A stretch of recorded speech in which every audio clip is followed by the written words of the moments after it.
사도행전을 쓴 저자가 누군지 혹시 아실지 모르겠어요. 사도행전을 쓴 사람은 누가 아닙니다. 누가고 누가복음의 성경 말씀을 두 개를 썼는데요. 첫 번째는 누가복음을 썼고 두 번째는 이 사도행전을 썼어요. 왜냐하면 그 사실을 알기 누가복음을 한번 살펴보려고 하는데요. 누가복음 1장 3절을 한번 보세요. 누가복음 1장 3절을 한번 펴보시기 바랍니다. 누가복음 1장 3절 말씀을 같이 한번 읽어볼게요. 시작. 그 모든 일을 근원부터 자세히 미루어 살핀 나도 데오빌로 각하에게 차례대로 써보내는 것이 좋은 줄 알았더니. 자, 여기 누가복음 1장 3절을 보면 누가 나오냐면 데오빌로 각하에게 이런 말 있죠. 데오빌로 각하에게. 그리고 사도행전 1장 1절을 보면 누가 나옵니까? 또 데오빌로요 이렇게 나오지 않습니까? 그러니까 수신자는 데오빌로예요. 데오빌로에게 누가가 쓴 겁니다. 데오빌로에게 쓴 거고, 그리고 그 1장 누가복음 1장 3절 말씀 보면 사도행전 1장 1절을 보면 데오빌로요 내가 먼저 쓴 글에는 이런 말이 나와 있어요. 내가 먼저 쓴 글이 뭐냐? 그게 누가복음이에요. 내가 먼저 쓴 글은 누가복음이고 결국 사도행전은 누가복음의 후편이다 이렇게 보시면 돼요. 그러니까 누가는 예수님이 12제자 가운데 포함되어 있지는 않습니다. 그런데 이 누가복음을 썼다는 건 대단한 일인데, 누가가 어떤 사람이었느냐 하면 누가는요 고등학문을 익힌 사람이었고요, 고등 지식을 갖고 있는 사람이에요. 그리고 이 사람이 헬라인이었습니다만 의사였고요, 사도 바울의 주치의였어요. 그리고 이 사람은 고등 지식을 가지고 있는 사람이기 때문에 사도 바울로부터 훈련을 받으면서 예수님에 대한 이야기를 많이 들었습니다. 그래서 예수님에 대한 복음을 일대기를 적기 위해서 누가복음 1장 3절을 제가 읽어드릴게요. 그 모든 일을 근원부터 자세히 미루어 살핀 나도, 이런 말이 있어요. 근원부터 자세히 미루어 살폈다 이 말은 뭐냐면 예수님에 대한 이야기들을 쓰기 위해서 모든 서적을 다 참고했다 이 말이에요. 다 참고해서 처음부터 끝까지 자기는 연구했고 그것을 가지고 쓴 것이 누가복음이다 이 말이에요. 그리고 그 이후에 쓴 것이 사도행전이고요. 그러니까 누가는 성격이요, 사복음서 중에 누가복음이 제일 깁니다. 장수는 제일 길지가 않아요. 근데 절수가 제일 길어요, 누가복음. 왜냐? 이 근원부터 자세히 기록했기 때문에 누가복음이 흔히 길어요. 그러니까 누가의 성격이 잘 나와야죠. 그리고 또 하나 우리 살펴볼 게 있는데요. 데오빌로가 누구냐 이거죠. 데오빌로는 누가와 사도행전의 수신자인데요. 이 사람에 대한 이야기들이 많이 있습니다. 어떤 이야기가 있냐면 이 사람은 진짜 인물이 아닐 것이다. 이름이 좀 이상하거든요. 사실 데오빌로라는 이름이 가상의 인물일 것이다 라는 얘기도 있고요. 아니면 이 사람은 본명이 아니고 가명을 썼을 것이다 라는 얘기도 있어요. 데오빌로라는 이름이. 왜냐면은 그 높은 사람이 이렇게 대놓고 자기 이름을 내놓을 수는 없는 것이다 이런 얘기들이 있거든요. 또 어떤 사람들은 높은 사람이니까 도미티안 황제의 조카였던 클레멘스였을 것이다 뭐 이런 얘기도 있고요. 그런데 중요한 건 가상인물이 아니라는 거예요. 왜냐하면 누가복음 1장 3절에 보면 데오빌로 각하라는 말을 썼거든요. 데오빌로 각하라는 말은 실존 인물이라는 거지 않습니까? 그리고 굉장히 지위가 높다는 의미예요. 그런 의미예요. 자, 왜 그러냐면요, 예전에 이런 얘기가 있어요. 자기가 어떤 책을 쓰면 권위가 있고 높은 사람에게 이거 책을 줍니다. 헌정하는 거예요. 그러면 누가 받느냐에 따라서 그 사람의 그 책의 가치가 높아지는 거예요. 무슨 말씀인지 알겠죠? 그러니까 데오빌로 각하라고 하는 높은 사람에게 책을 헌정하면 이 누가라는 사람의 지위가 높아지고 인정받는다 이거죠. 한마디로 말하면. 아마 그런 거 아니라 이렇게 생각할 수 있지만 그렇지 않습니다. 왜냐하면 누가복음과 사도행전의 내용을 보면 탈유대인에 대한 얘기들이거든요. 사도행전은 유대인에 대한 얘기가 아니에요. 이방 가서 복음 증거하는 내용들이 수두룩하거든요. 그러니까 이거는 자기 지위를 높이기 위해서 헌정한 책은 아닐 것이다. 그럼 뭐냐? 데오빌로라고 하는 사람 분명히 예수 믿는 사람이고 그 사람 지위가 높은 사람이 다 인정하고 이해하는 사람이기 때문에 선물로 준 것이다. 이렇게 표현들을 하고 있는 거죠. 자, 데오빌로라는 뜻이 왜 이상하냐면 두 가지 단어가 합성된 거예요. 데오, 헬라어로 하나님은 데오스라고 합니다. 데오. 그리고 빌로는 필리오라고 하는 그 단어가 결합된 거예요. 즉 다른 말로 말하면, 합쳐서 말하면 하나님의 사랑을 받은 자 이런 뜻이에요. 데오빌로라는 뜻. 그러니까 마치 상징적인 의미 같지 않아요. 그러니까는 어떤 목사님들은 이렇게 말하는 경우도 있어요. 데오빌로는 사람이 아니다. 가상의 인물이다. 그러니까 이 데오빌로는 그렇게 중요하게 바라보지 말고 그냥 모든 믿는 사람들을 총칭한 것이다. 이렇게 말하는 경우도 있어요. 그것도 뭐 무방하다고 생각합니다. 왜? 데오빌로라는 이름 자체가 하나님을 사랑받은 자이기 때문에 우리에게 준 것이다. 이렇게 바라볼 수도 있어요. 사실은. 여하튼 이 사도행전은요, 데오빌로에게 누가가 쓴 글이다. 이건 명확하다는 겁니다. 그런데 제가 이 말씀을 보다가 어떤 생각이 들었냐면, 자, 그 사도행전 1장 2절을 다시 한번 같이 한번 읽어볼게요. 같이 2절 말씀 읽어볼게요. 시작. 그가 택하신 사도들에게 성령으로 명하시고 승천하신 날까지 이를 기록하였노라. 이게 누가복음에 대한 이야기입니다. 누가복음은 사도들에게 성령으로 명하신 것을 승천하신 날까지 이를 기록한 것이다 이 말이거든요. 자, 사도들은 누굽니까? 사도는 12제자를 의미합니다. 12제자에게 누가 명했어요? 예수님이 명령했는데 무엇으로? 성령으로 명하셨다 이 말이에요. 저는 어떤 느낌이었냐면 제자의 정의가 여기서 들어왔어요. 뭐냐면 제자는 누구냐? 성령으로 명령을 받는 자가 제자다. 성령의 음성을 듣는 자가 제자다 이 말이에요. 일반적인 성도와 제자는 달라요. 일반적으로 종교 생활하는 사람과 제자는 달라요. 제자는 누구냐? 하나님의 음성을 듣는 자예요. 성령의 음성을 듣는 자예요. 그 명령을 듣는 자예요. 할렐루야. 여러분이 제자가 되기를 축원드립니다. 그래서 우리는 과연 제자가 진정으로 제자가 누구냐 이 부분을 먼저 살펴보려고 그래요. 자, 성경 말씀을 또 다른 걸 볼 건데요. 요한복음을 찾아봤으면 좋겠습니다. 요한복음 17장 6절부터 11절 오늘 제2의 본문입니다. 오늘 요한복음 17장 6절부터 11절을 한번 펴놓으세요.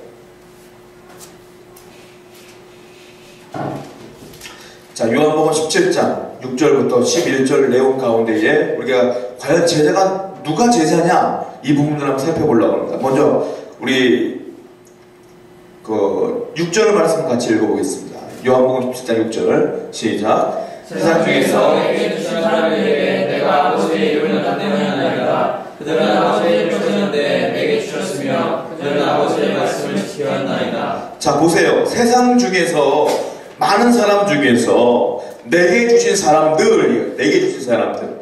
그리고 뭐라고 써있냐면 그들은 누구의 것이었어요? 아버지의 것이었다 그랬어요.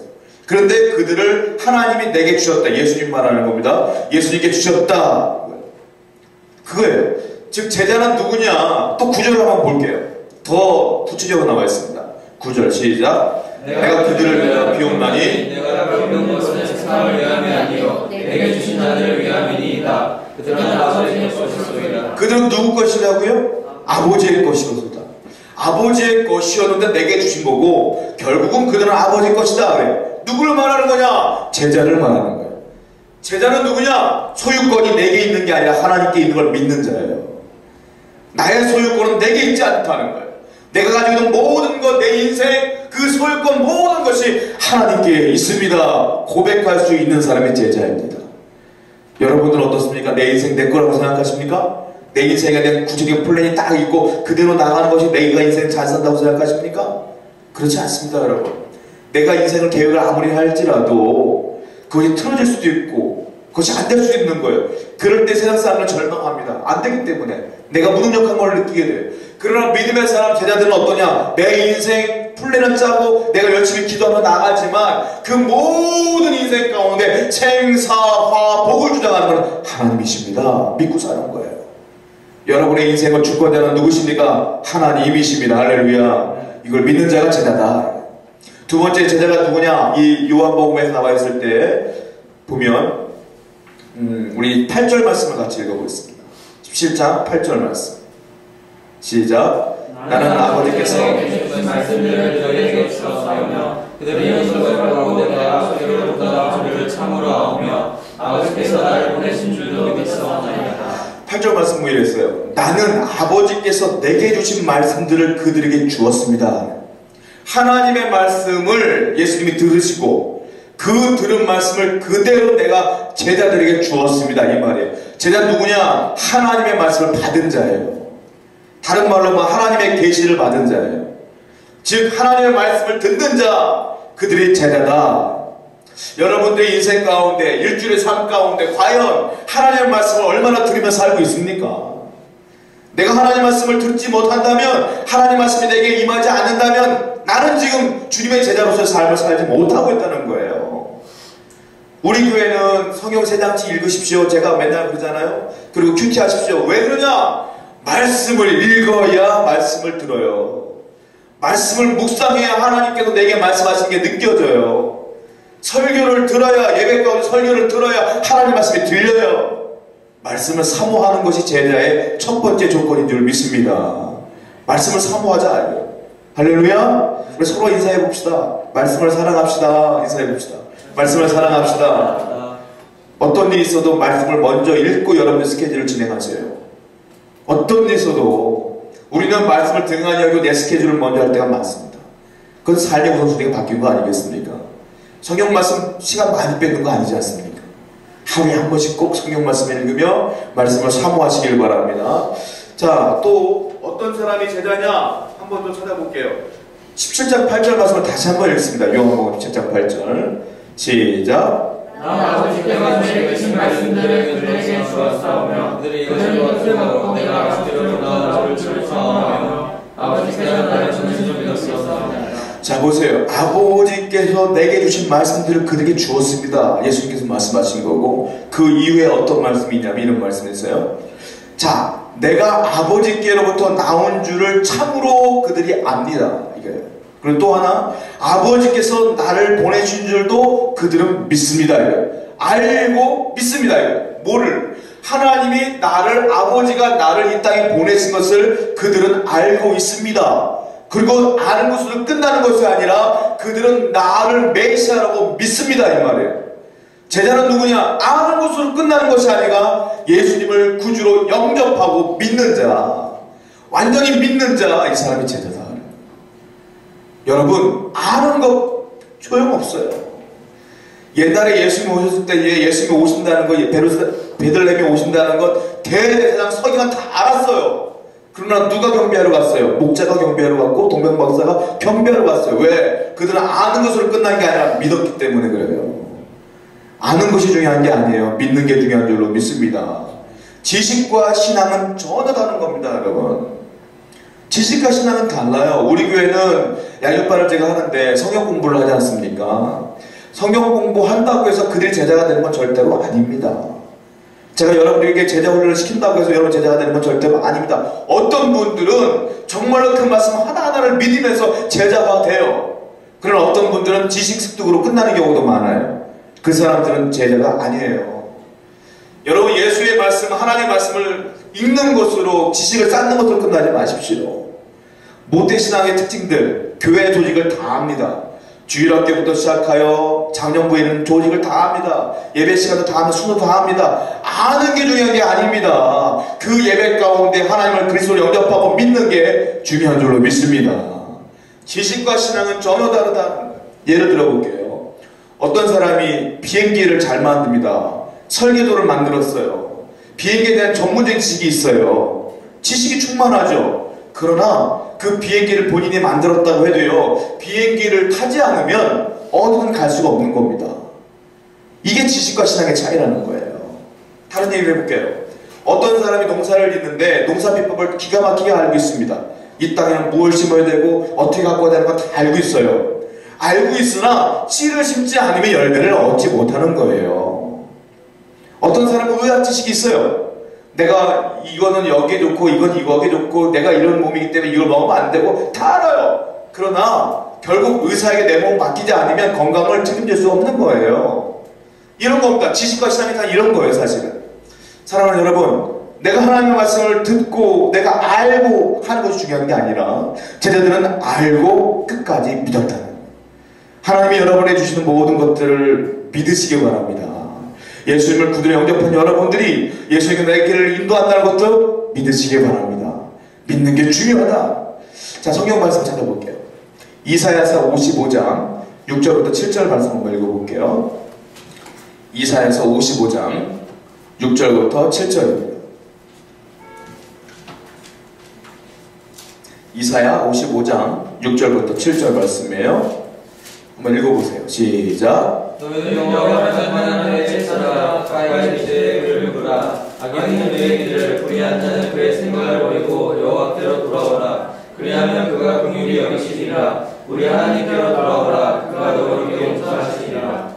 지식이 중요하지 않습니다. 주님께 돌아오는 게 중요한 줄로 믿습니다. 만날 만할 때 그분을 찾는 게 중요한 줄로 믿습니다. 자, 마태복음 11장 28절을 찾아보세요. 마태복음 11장 28절입니다. 마태복음 11장 28절입니다. 시작. 수고하고 무거운 짐을 따라 나에게로 오라. 내가 너희를 위하리라. 주님은 나의 짐을 대신 들어주시는 분입니다. 알고 있습니다. 이것으로 끝나면 안 돼요. 진짜 내 모든 걸 맡겨야 돼요. 이게 중요한 줄로 믿습니다. 또 마지막으로 또 한번 읽어볼게요. 마태복음 22장 8절부터 9절입니다. 마태복음 22장 8절부터 9절 말씀이에요. 자, 읽어보세요. 시작. 이에 종들에게 이르되 혼인잔치는 준비되었으나 청한 사람들은 합당하지 아니하니 내 거리 길에 가서 사람을 만나는 대로 혼인잔치에 청하여 가되. 청함 받는 게 중요하지 않습니다. 가야 됩니다, 여러분. 이게 뭐냐? 믿는 거예요. 믿음이 이런 거예요. 신앙의 힘은 믿음에서 나온 줄로 믿습니다. 여러분들이 알고 있습니다. 하나님 날 도운 거 알고 있어요. 주님이 나를 위해 십자가 돌아가신 거 다 알고 있어요. 알아요. 아는 것으로 끝나면 신앙의 파워가 없다는 거예요. 그걸 완전히 믿을 때에, 주님이 나를 인도하고 확실히 믿는다면 다 맡길 때에 기적과 능력이 나타날 줄로 믿습니다. 이것이 중요하다. 니고데모는 공의의 위원입니다. 높은 사람이에요. 그 사람이 지식도 출중했고 신분도 높았어요. 그러나 예수님 만나러 밤에 몰래 갑니다. 예수를 믿었기 때문에. 아는 것으로 끝난 게 아니에요. 신분 중요하지 않아요. 지위 중요하지 않아요. 지식 중요하지 않아요. 믿음이 중요한 줄로 다시 한번 믿으시기 바랍니다. 자, 그렇다면 마지막으로 누가 제자냐? 한 번 더 살펴보기를 원하는데요. 이번에는 17장, 요한복음 17장 18절을 한번 보세요. 요한복음 17장 18절 말씀입니다. 자, 읽어볼게요. 시작. 아버지께서 나를 세상에 보내신 것 같이 나도 그들을 세상에 보내었고. 아버지께서 나를 세상에 보내신 것 같이 나도 저희를 세상에 보내었고. 이게 무슨 말이냐? 제자는요, 세상의 수많은 사람들 가운데 주님 부르신 자입니다. 할렐루야. 여러분들은 부름받은 자예요.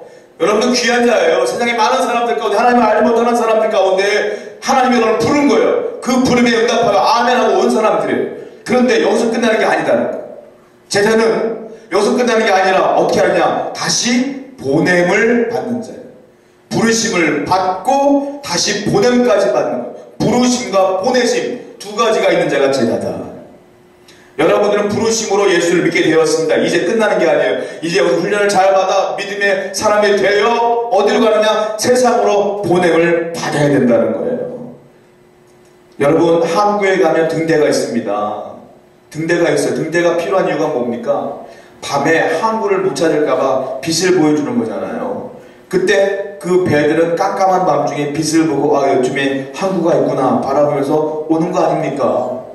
만약에 그 등대가 산에 있다면 어떻게 될까요? 배들은 산으로 가는 거 아닙니까? 등대는 바다에 있어야 되는 거 아니에요? 주님이 우리에게 뭐라고 했는지 아십니까? 너희는 세상의 빛이라. 너희는 세상의 소금이라. 그게 무슨 의미입니까? 너가 나를 믿고 영접했으면 너는 빛이기 때문에 나의 제자이기 때문에 어디로 가느냐? 세상 마을 한가운데로 가라. 거기서 너의 빛을 발하라. 그리고 너의 삶을 통하여 사람들이 나를 바라보게 하라. 이게 제자의 삶이다. 부르시고 보내시는 거예요. 여러분의 생에 빛인 줄 믿습니다. 세상에서 여러분의 삶의 모습이 제자다운 삶으로 살아가기를 축원드립니다. 자, 그렇다면 우리가 생각해 볼 게 있습니다. 이런 사람이 제자인데 오늘 본문 말씀에 뭐라고 써 있었어요? 본문 말씀에 성령으로 명하시고 그 말씀을 들은 사람이 제자라 그랬다는 거예요.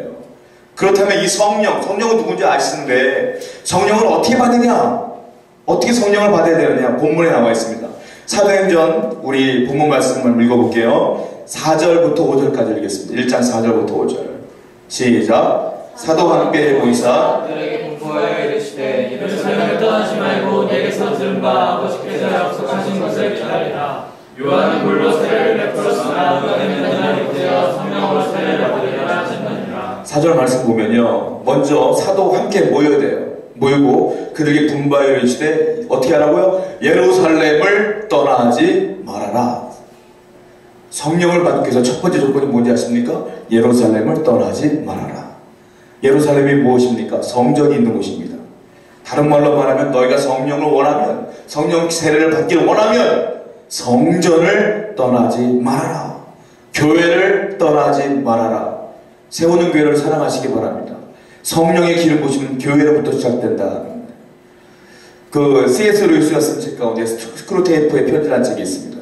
거기 보면 삼촌 마귀가, 우두머리 마귀가 그 신참 마귀에게, 조카 마귀에게 편지를 쓰는 거예요. 어떤 식으로 쓰냐면, 야, 이렇게 해야지 믿는 사람을 넘어뜨릴 수 있다 라는 방법적인 부분을 편지를 보낸 거란 말이에요.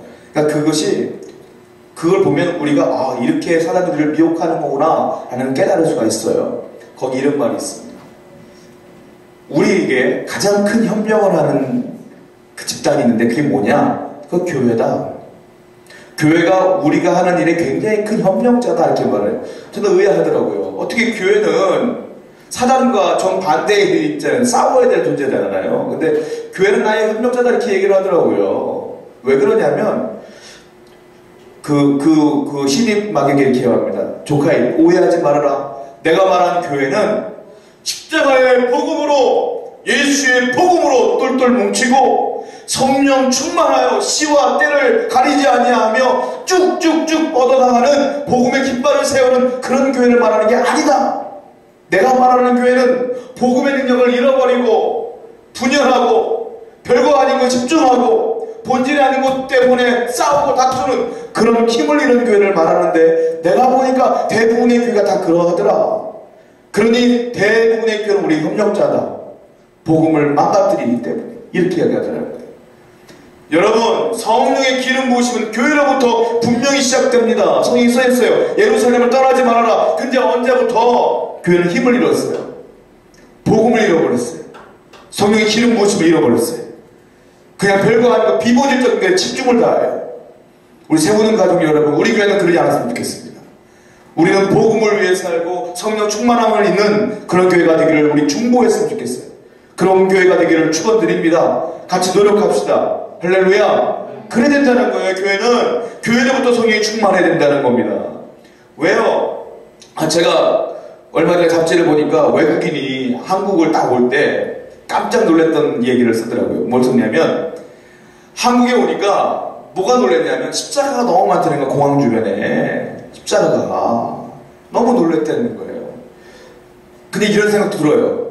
아니, 교회가 세상의 희망이고 교회를 통하여 복음의 능력이 나타나야 되는 건데, 교회가 그렇게 많은데 우리나라에, 저도 이제 이전정으로 우리 목사님하고 다니는데 깜짝 놀라는 게 건물이 다 붙어 있잖아요. 건물마다 다 교회가 있어요. 떨어진 것도 아니야. 바로. 우리 건물도 마찬가지예요. 여기 교회 옆에 다 교회 있어요. 이전정은 너무 놀라는 거예요. 야, 이렇게 많은 교회들이 우리가 가서 뭐 할까? 세상 사람들한테 욕먹지 않을까? 이런 고민이 있거든요. 자, 교회가 그렇게 많은데 왜 세상은 이 모양이냐는 거죠. 교회가 그렇게 많은데 왜 사람들 사는 건 이 모양이냐는 거예요. 그 이유가 뭘까요? C.S. 루이스가 말하는 게 정답이라는 거예요. 복음의 능력을 잃어버린 거예요. 성령이 충만하지가 않은 거예요. 우리 모두에게 책임이 있어요. 여러분, 교회에 모여서 우리가 성령을 기다리며 우리가 제자가 되어야 될 줄로 믿습니다. 그래야 교회가 바뀌고 세상이 바뀌는 거 아니겠어요? 여러분, 교회는 우리가 착각하지 말아야 겠습니다. 교회는 사람이 만든 게 아닙니다. 교회는 하나님이 만드신 겁니다. 할렐루야. 사도행전 2장을 보세요. 2장 2절부터 3절입니다. 사도행전 2장 2절부터 3절 한번 읽어보세요. 시작. 후련히 하늘로부터 급하고 강한 바람 같은 소리가 있어 그들이 앉는 온 집에 가득하며 마치 불의 혀처럼 갈라지는 것들이 그들에게 보여 각 사람 위에 하나씩 임하여 있더니, 자, 마가의 다락방에서 2장에 보면 성령의 기름 부으심을 처음으로 받습니다. 이들이 기도할 때 성령 기름 부으심을 받고, 그 다음에 어떤 사건이 벌어지냐면 이때부터 사람들이 모여서 교회를 시작해요. 모여서 예배하기 시작해요. 교회는 사람이 만든 조직이 아니에요. 교회는 성령님께서 만드신 조직이에요. 하나님께서 만드신 거예요. 믿습니까? 여러분, 사람이 만든 조직은요, 예수님이 오신 지가 2000년이 넘었지 않습니까? 2000년 동안에 교회는 무너지지 않았습니다. 사람이 만든 조직은 2000년을 갈 수가 없어요. 하나님이 만드신 것이기 때문에 2000년을 가도 끄떡 없는 거예요, 지금 사실은. 교회는 누가 만들었다고요? 하나님이 만드셨어요. 그러니까 교회를 사모해야 돼요. 사랑해야 될 줄로 믿습니다. 또 하나, 교회는요, 어떤 공동체냐? 성령 충만한 공동체입니다. 먼저 성령을 받고 시작했기 때문에 그래요. 자, 이제 어떤 집사님들하고 이런 대화를 나가면, 특별히 이제 사업하시는 어떤 분하고 제가 대화를 하는 가운데 그분이 저한테 이런 말을 하더라고요. 목사님, 교회를 운영하는 것이 답답합니다. 하는 거예요. 목사님이 답답하다는 거예요. 왜 답답하세요? 본인은 사업가예요. 사업가이기 때문에 조직을 잘 알고 운영하는 방법을 잘 알아. 나한테 얘기하더라고요. 이렇게 하고 이렇게 하고 이렇게 하고 이렇게 하고 이렇게 하면은 잘 돌아갑니다. 정말로 제가 봐도 탁월해. 야, 그렇게 하면 되겠구나. 그래서 제가 이렇게 말했어요. 근데 집사님 죄송한데 교회는 사업이 아니에요. 교회는 사람 올리는 것처럼 이렇게 하면은 내가 볼 때 탁월하지만 잘 되지 않을 거예요. 왜냐? 교회는요, 지식이 많은 사람이 필요한 곳이 아니에요. 교회는 조직력이 타고난 사람이 많이 필요한 것이 절대로 아니에요. 교회는 누가 만들었다고요? 하나님이 만들었어요. 누구로 통하여? 성령을 통해 만든 거예요. 누가 필요하겠습니까? 교회는 지식자가 아니라 돈 많은 자가 아니라 성령 충만한 자가 많아야 돼요. 그래야지 교회가 은혜롭게 될 줄로 믿습니다. 우리 세우는 가족 한 사람 한 사람이 성령 충만한 주님의 제자가 되기를 다시 한번 축원드립니다. 교회로 오세요. 기도하세요. 그럴 때 하나님의 은혜가 있을 줄로 믿습니다. 자, 두 번째로 어떻게 성령을 받느냐? 자, 본문 1장 4절 말씀 보면 맨 마지막에 이렇게 써있어요. 아버지께서 약속하신 것을 기다리라. 기다리라. 뭘 기다리라? 약속을 기다려라. 약속을 기다릴 때 성령의 기름 부으심이 우리에게 임하게 될 줄로 믿습니다.